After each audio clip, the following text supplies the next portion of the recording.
Hello and नमस्ते everyone. आज हमारे साथ एक बहुत ही खास स्टूडेंट है जिन्होंने नीट 2024 में 1,90,000 रैंक से नीट 2026 में 23,270 रैंक यानी कि sure admission in government medical college तक का सफर तय किया है। हमारे साथ हैं ताहिर हुसैन जिन्होंने क्लास 11th में आरजे एकेडमी में 2022 में एडमिशन लिया था। तब इनके क्लास में मार्क्स टेस्ट में हार्डली 200, 250, 300 के अराउंड आते थे। क्लास में ऑलमोस्ट लास्ट रैंक आती थी। बट इस स्टूडेंट की खास बात यह है कि इन्होंने गिव अप नहीं किया, जर्नी में बने रहे और आज एक गवर्नमेंट मेडिकल कॉलेज में एडमिशन लेने जा रहे हैं। तो ताहिर, हम पिछले 4 साल की जर्नी को देखते हैं। तो क्लास 11 से अपन स्टार्ट करते हैं। उस टाइम कैसा रहता था आपका और क्या इंस्पिरेशन थी जिससे कि आप आगे बढ़ते रहे?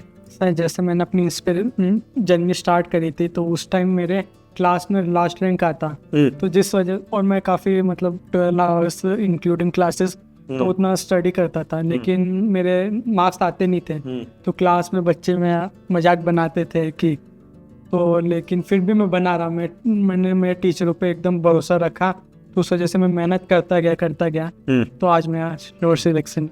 तो मैं ताहिर के बारे में बताऊंगा। ऑलमोस्ट क्लास 11 से पिछले 4 साल से आरजी में ये 10 से 12 घंटे डेली बिताते थे, जिसमें आप 5 घंटे की क्लासेस मान लीजिए और बाकी 5 से 6 घंटे इनकी सेल्फ स्टडी यहाँ पे आरजी में ही होती थी। क्लासेस हो या नहीं हो, जिस दिन क्लास नहीं है उस दिन 12 घंटे ये वहाँ पे लाइब्रेरी में बैठ के पढ़ते थे। क्लासेस हैं तो उसके अलावा बाहर पढ़ाई करते थे। तो कंसिस्टेंसी धीरे धीरे इनको इम्प्रूव कराती रही। अल्टीमेटली इन्होंने नीट एग्जाम क्रैक किया। तो जैसे फिजिक्स काफ़ी डिफ़िकल्ट सब्जेक्ट होता है और बायोलॉजी वाले स्टूडेंट्स का क्योंकि मैथमेटिक्स बैकग्राउंड नहीं होता है तो फिजिक्स में और ज़्यादा डिफ़िकल्टी आती है।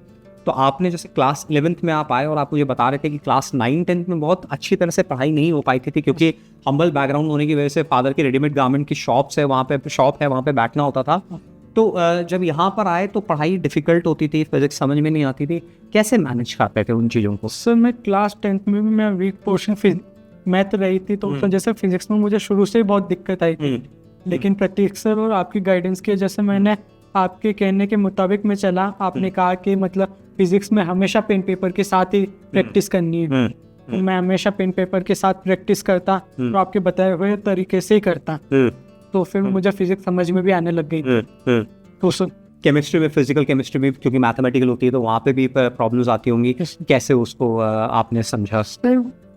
केमिस्ट्री के अंदर भी गौरव सर, संदीप सर, उन्होंने भी काफ़ी हेल्प करी है। केमिस्ट्री में भी थोड़ी दिक्कत आती थी, लेकिन संदीप सर, गौरव मिश्रा सर, तो उन्होंने काफ़ी बढ़िया तरीके से समझाया। तो हमेशा कॉन्सेप्ट क्लियर रहे थे मेरे। ताहिर, जैसे क्लास 11th में जब आप आए, बच्चे क्लास 10 से आते हैं तो मेजॉरिटी ऑफ बच्चे डिस्ट्रैक्टेड होते हैं सोशल मीडिया में, गेमिंग में और रिलेशनशिप्स में। OTT प्लेटफॉर्म्स पे ध्यान जाता है, IPL की बातें करते हैं, दूसरे मैचेस की बातें करते हैं।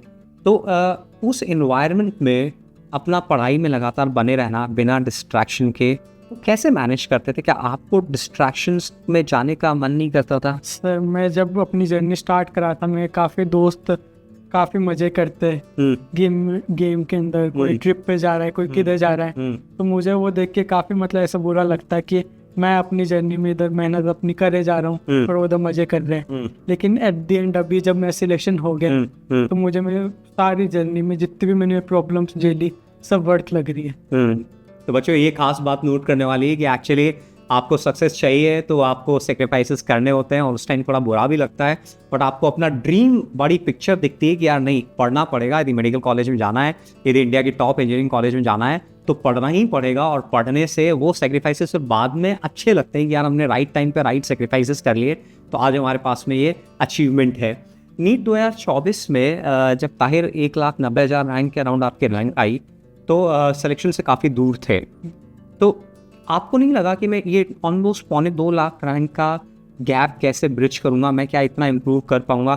कहाँ से वो सपोर्ट मिला और कैसे आपने फिर से तैयारी करने का सोचा? सर, मैं जैसे मेरे मार्क्स आए थे तो उस हिसाब से मैं काफ़ी डिमोटिवेट हो गया था। लेकिन मेरे फादर ने मुझे काफ़ी, मेरी जर्नी में मेरे फादर का बहुत बड़ा रोल है, तो उन्होंने मुझे काफ़ी मोटिवेट करा। तो उस वजह से मैंने अपनी हिम्मत वापस रीगेन करी और मैं वापस अपने आप को इस लाइन में लेके आ गया। तो मैंने फिर काफ़ी मेहनत करी। राइट। और नीट 2025 का पेपर एक्सेप्शनली डिफिकल्ट था। फिजिक्स का पेपर हिला देने वाला था और जब आप नीट 2024 से नीट 2025 का एग्ज़ाम दिया, फिर वो डिफ़िकल्ट आ गया, तो अब शायद ऐसी फीलिंग कि यार अब इस पैटर्न में पेपर आ रहा है, अब तो अपन बिल्कुल ही सर्वाइव नहीं कर पाएंगे, बट स्टिल फिर से 2026 की तैयारी की कैसे? सर वो डाउट तो था ही कि मतलब सिलेक्शन होगा या नहीं होगा, वो इतना हार्ड पेपर देखते हुए भी, लेकिन मैंने अपने टीचरों पे भरोसा रखा। उन्होंने उस लेवल की ही तैयारी कराई कि हम 26 को अभी जो पेपर है उस हिसाब से हम उधर स्टैंड बाय कर सकें। तो इसमें टीचरों का सबसे बड़ा आप लोगों का ही हाथ था। जैसे 2026 का पेपर भी फिजिक्स का अच्छा डिफिकल्ट पेपर था, तो कहीं टेम्परामेंट डिस्टर्ब हुआ? Yes, और sir. क्या प्रैक्टिसेस थी जो आपने इवन अपनी पढ़ाई की ड्यूरेशन और उस टाइम रियल टाइम एग्जाम में भी आपने अप्लाई करी? सर आपने हमको क्लास में एक बार जी। बताया था बॉक्स ब्रीथिंग के बारे में, तो वो मुझे बहुत काम में आई थी मेन डे पे, क्योंकि मैं अपना टेम्परामेंट लूज कर दिया था। मुझे काफ़ी एंजाइटी हो रही पेपर देख के, क्योंकि वो लेवल थोड़ा उम्मीद से ज़्यादा हाई आ गया था। तो मैं अपना टेम्परामेंट लूज कर दिया था, लेकिन मैंने आपकी बात को याद रखी। मैंने उधर सबसे पहले बॉक्स ब्रीथिंग करी और थोड़ी खुद से गिबलिश टॉक करी जो आप कहते हो। तो उसने मुझे वापस मतलब मेरे सिंपैथेटिक्स पे था जो पैरासिम्पैथेटिक मोड में आ हाँ। गए, वो चीज़ें आपके दिमाग में बैठ गई थी कि मुझे रिलैक्स रखना है अपने नर्वस सिस्टम को। तो ये बड़ी काम की चीज़ होती है एक्चुअली, आपके पास ऐसे टूल्स अवेलेबल रहने चाहिए जिनसे कि आप अपने स्ट्रेस को मैनेज कर सको, और रियल टाइम इवन एग्जाम देते वक्त भी यदि आप सपोज एकदम पैल्पिटेशन मोड में चले जाओ, आपको घबराहट हो, तो वहाँ से बाउंस बैक कर पाओ। और ताहिर भैया ने एक्चुअली ऐसा ही किया। ताहिर ने वहाँ पे जब केमिस्ट्री का पेपर देते देते एकदम इनको घबराहट हुई, तो इन्होंने पॉज दिया, बॉक्स ब्रीदिंग की, थोड़ी गिब्रिश टॉक करी और अपने आप को कंपोज करके फिर से पेपर अच्छी तरह से कर पाए। ताहिर, आप अपने जूनियर्स को क्या मैसेज देना चाहेंगे? मतलब शेयर ग्रिट और डिटर्मिनेशन की आपकी जर्नी है, और बच्चे आजकल क्या है बहुत जल्दी डिसअपॉइंट हो जाते हैं, मतलब जल्दी से कि यार मैं तो 300 नंबर आ रहे हैं, मैं कहाँ से 600 नंबर लेकर आ पाऊँगा, मेरे से इतनी मेहनत नहीं हो पाएगी, बार बार हर एग्जाम के बाद अपने आप को जज करते हैं। उन जूनियर्स को आप क्या कहना चाहेंगे? तो मैंने जब अपनी जर्नी स्टार्ट करी थी, तो जैसे हमारा फर्स्ट डे था, उस दिन टीचर्स ने हमसे हमें परसेंटेज पूछे। तो किसी के 90% थे, किसी के 95, यहाँ तक 99 भी थे बच्चों के, लेकिन मेरे थे 78। तो उस वजह से मुझे काफ़ी डीमोटिवेट हुआ था, और हर टेस्ट में मैं लगभग लास्ट रैंक आता। तो मतलब मेरे टीचर्स ने, प्रतीक सर, आप लोगों ने मुझे कहा कि अपने मार्क्स से खुद को जज मत करो, अपनी गलतियों से सीखो। तो मैं हमेशा आपके बताए हुए तरीके से मैं अपनी गलतियाँ लिखता है डायरी के अंदर, उससे मैं गलतियों से हमेशा सीखता। तो उसने मुझे काफ़ी अपने नंबर इम्प्रूव करने में हेल्प कराई है। यदि इस जर्नी में मैं 3 पॉइंट्स बोलूँ, ये 3 पॉइंट्स हैं जिन्होंने आपको एक्चुअली सपोर्ट किया है, तो 3 पॉइंट्स कौन से? कंसिस्टेंसी, और मतलब हर टेस्ट के बाद खुद को जज नहीं करना, एनालिसिस करना, और एनालिसिस और सपोर्ट में जैसे आप लोगों का काफ़ी मतलब, और इसके अलावा भी जैसे खुद पे कॉन्फिडेंस रखना कि मैं सही रास्ते पे हूँ, मैं कर लूँगा। हाँ। एक्चुअली ये बहुत इंपॉर्टेंट फीलिंग है कि आपको एक तो ब्रॉड पिक्चर आपको क्लियर है कि मुझे MBBS करना है, मुझे मेडिकल कॉलेज में जाना है, उस लायक मुझे बनना है। पहली तो ये चीज़ क्लियर। फिर अब उसका रास्ता क्या है, वो रास्ता आपको मालूम है। उस रास्ते पे आपकी केयर करने के लिए आपके अराउंड सेंसिबल लोग हैं, आपके पेरेंट्स हैं, आपके टीचर्स हैं, और फिर अब आप पूरे डेडिकेशन से, पूरे डिवोशन से आप उस रास्ते पे चल रहे हो। डिफ़िकल्टीज आ रही हैं, कांटे चुभ रहे हैं, आप गिर रहे हो, चोट लग रही है, खून बह रहा है, बट आप फिर से अपने आप को संभाल रहे हो, मरहम पट्टी कर रहे हो, आगे बढ़ रहे हो। तो बच्चों, हमारे सामने एग्जाम्पल है, भैया यहाँ पे खड़े हुए हैं जिन्होंने मतलब गिव अप नहीं किया, 200-250 नंबर इंटरनल टेस्ट में स्टार्ट करके, और आज ये फर्श से अर्श तक की सफ़र इनका है कि ज़मीन से आसमां तक का इनका सफ़र है कि बस आप लगे रहो, मेहनत करते रहो, ईमानदारी से अपने टीचर्स के इंस्ट्रक्शंस को फॉलो करते रहो, मुसीबतों से घबराओ नहीं, अल्टीमेटली सक्सेस आपको मिलेगी।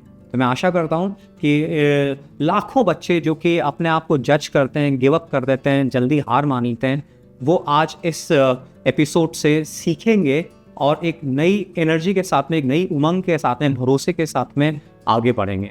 So love you all, thank you Tahir, हमारी शुभकामनाएं आपके साथ में, आप बहुत अच्छा करो, आप मैं एक बहुत ही शानदार डॉक्टर बनो, अपने पेशेंट्स की केयर करो। God bless you. Thank you so much.